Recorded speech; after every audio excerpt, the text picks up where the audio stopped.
Big boss season 9 తెలుగులో second week captain demon Pavan. Demon Pavan చాలా బాగా ఆడాడు. అయితే మొత్తానికి క్యాప్టెన్సీ టాస్క్లో ఎవరు ఫెయిర్ ఎవరు అన్ఫెయిర్ అన్న దాని గురించి మనం మాట్లాడదాం. నా దృష్టిలో ఫెయిర్ అంటే డెమన్ పవన్ ఇంకా ఇమాన్యుల్, వాళ్ళిద్దరూ చాలా బాగా ఆడారు. వాళ్ళ మీద ఒక్కళ్ళు కూడా కంప్లైంట్ చేసే రైట్ లేదు. డెమన్ పవన్ ఎలా విన్ అయినా, ఇమాన్యుల్ ఎలా ఓడిపోయినా వాళ్ళిద్దరూ కూడా చాలా ఎఫర్ట్స్ ఇచ్చి ఆడారు. సో ఇద్దరిని అప్రిషియేట్ చేయాలి.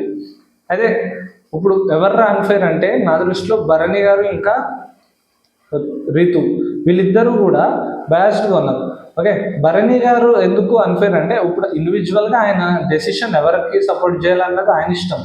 బట్ ఓనర్స్ నన్ను టీమ్మేట్గా కన్సిడర్ చేయట్లేదు అని భరణి గారు మాట్లాడుకోండి. ఓకే, ఎందుకంటే ఆయన ఇలాగా ప్రతిసారి టెనెన్స్కే సపోర్ట్ చేసి టెనెన్స్ వైపు ఆయన హార్ట్ అంటూ ఉంటే ఇంకా వీళ్ళు ఎలా ట్రస్ట్ చేస్తారు?